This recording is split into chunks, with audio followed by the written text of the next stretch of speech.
Assalamualaikum warahmatullahi wabarakatuh. Perkenalkan, nama saya Eka Putri Lutfiani dari kelas 3B PAI. Di sini saya akan menjelaskan makalah tentang model dan strategi pembelajaran Quantum Teaching and Learning. Di dalam makalah kelompok 4 ini ada 4 rumusan masalah. Di sini saya akan menjelaskan rumusan masalah yang pertama, yaitu pengertian model dan strategi pembelajaran Quantum Teaching and Learning. Model pembelajaran diartikan sebagai prosedur sistematis dalam mengorganisasikan pengalaman belajar untuk mencapai tujuan belajar. Dapat juga diartikan suatu pendekatan yang digunakan dalam kegiatan pembelajaran. Saat ini telah banyak dikembangkan berbagai macam model pembelajaran, dari yang sederhana sampai model yang agak kompleks dan rumit karena memerlukan banyak alat bantu dalam penerapannya. Adapun pengertian Quantum Teaching and Learning yaitu berasal dari dua kata, yaitu quantum yang berarti interaksi yang mengubah energi menjadi cahaya, sedangkan teaching berarti mengajar. Dengan demikian, Quantum Teaching and Learning adalah bermacam-macam interaksi yang ada di dalam dan sekitar momen belajar. Interaksi-interaksi ini mencangkup unsur-unsur belajar yang efektif yang dapat mempengaruhi kesuksesan siswa.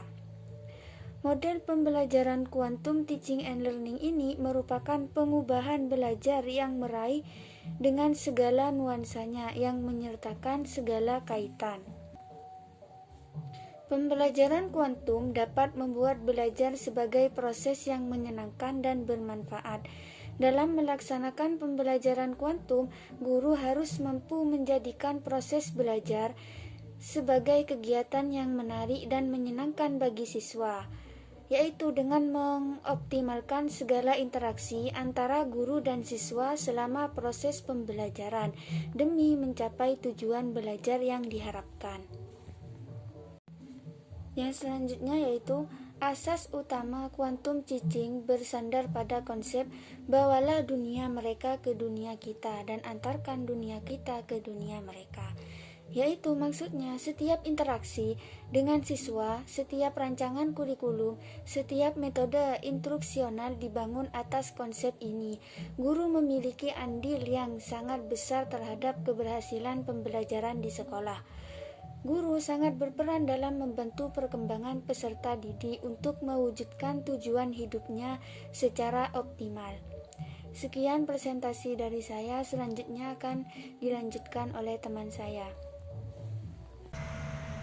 Saya Laila Tunisha dari kelas 3B akan menjelaskan tentang prinsip-prinsip metode Quantum Teaching and Learning. Ada beberapa prinsip yang dimiliki oleh Quantum Teaching and Learning yang berguna sebagai struktur dasar dari simfoni belajar. Di antaranya, segalanya berbicara. Maksudnya, segalanya yang ada dalam kegiatan belajar mengajar, mulai dari lingkungan kelas, bahasa tubuh sang guru, kertas yang dibagikan, hingga rancangan pelajaran, semuanya itu mengirim pesan tersendiri tentang belajar. Apakah semua itu mempunyai pengaruh yang positif atau pengaruh yang negatif? Itu semua tergantung bagaimana guru menata dan mengaturnya. Dan yang kedua, yakni tentang segalanya bertujuan.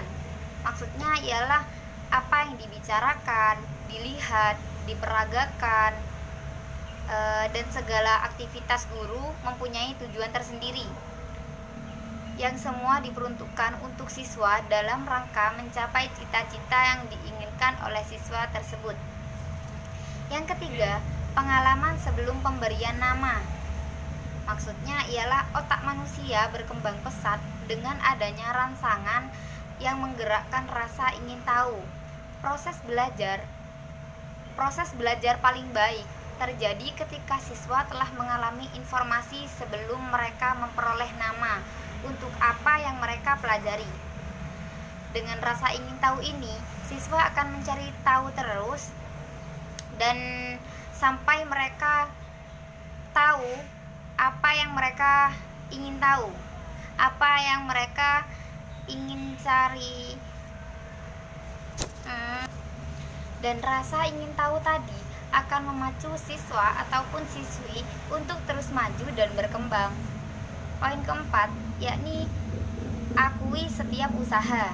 Jadi maksudnya belajar memang mengandung resiko berbagai rintangan yang harus kita lalui. Dan dengan diterapkan prinsip-prinsip yang terdapat dalam quantum teaching ini, maka suasana belajar akan terlihat lebih dinamis, demokratis, menggairahkan dan menyenangkan peserta didik, sehingga mereka dapat bertahan lama dengan ruangan tanpa mengenal rasa bosan. Baik, saya Nur Rahmatul. Di sini saya akan menjelaskan mengenai model metode quantum teaching and learning, di mana yang pertama terdapat suasana yang memperdayakan, di mana lingkungan sosial atau suasana kelas adalah penentu psikologis utama yang mempengaruhi belajar. Dan juga suasana atau keadaan ruangan menunjukkan arena belajar yang dipengaruhi oleh emosi. Dan juga dalam PBM atau proses belajar mengajar, keadaan ruangan dan juga suasana itu yang diciptakan atau baik itu oleh siswa maupun guru yang sangat berpengaruh terhadap kelangsungan belajar mengajar. Yang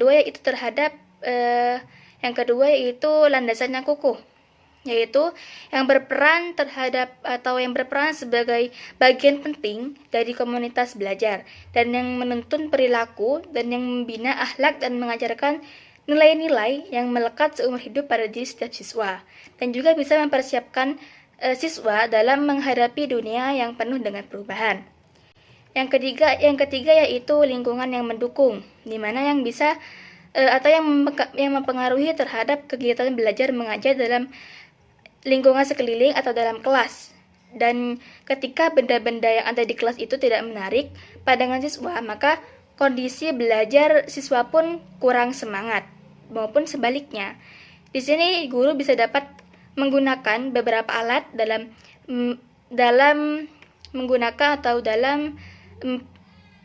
lingkungan yang mendukung, di mana yang pertama yaitu poster ikon, dan yang kedua poster afirmasi, yang ketiga bisa menggunakan warna, yang keempat yaitu musik, dan yang kelima yaitu rancangan belajar yang dinamis, di mana yang dimaksud itu rancangan belajar yang dinamis itu seorang guru yang bisa sebelum mengajar terlebih dahulu itu membuat rancangan pengajaran, yaitu rancangan ini yang bisa diharapkan bisa menjembatani jurang antara dunia siswa dan dunia guru.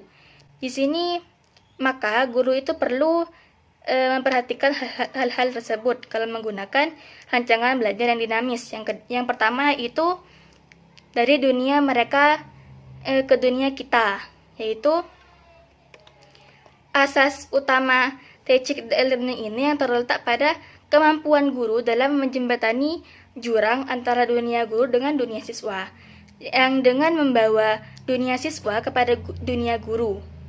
Yang kedua yaitu bisa dengan modalitas FAK, yaitu visual, auditorial, atau kinestetik. Yang ketiga yaitu dengan menggunakan kerangka perencanaan quantum teaching and learning, yaitu yang mempunyai prinsip-prinsip komunikasi ampuh yang juga bisa diperkuat dengan kerangka rancangan yang disebut tandur, yaitu menumbuhkan minat siswa dengan memuaskan atau mengatur hasil menciptakan minat belajar. Yang kedua, alami, yaitu unsur ini yang memberi pengalaman kepada siswa dan memanfaatkan hasrat alami otak untuk menjelajah. Yang ketiga yaitu namai, yaitu penanaman memuaskan hasrat alami otak untuk memberikan identitas atau menguraikan dan mendefinisikan. Dan selanjutnya yaitu demonstrasikan, yaitu memberi peluang bagi siswa untuk menerjemahkan dan menerapkan pengetahuan mereka ke dalam pembelajaran yang lain atau ke dalam kehidupan mereka.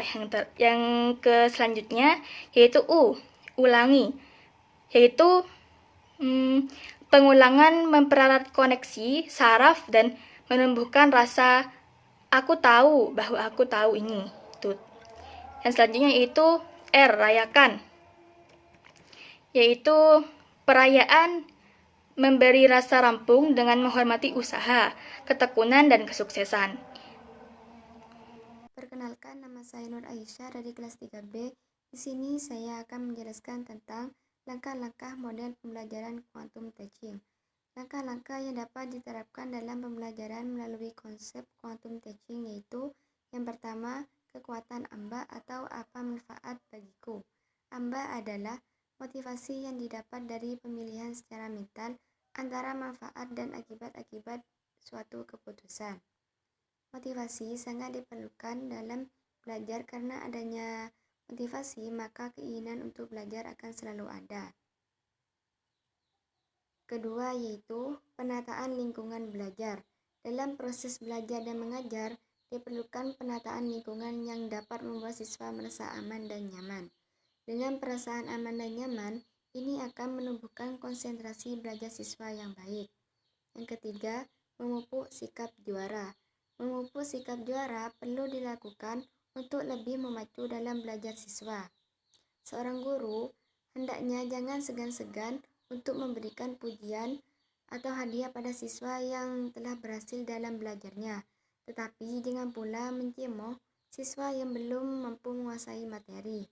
Yang keempat, bebaskan gaya belajarnya. Dengan berbagai macam gaya belajar yang dipunyai oleh siswa, gaya belajar tersebut yaitu seperti visual, auditorial, atau kinestetik. Yang kelima, membiasakan mencatat.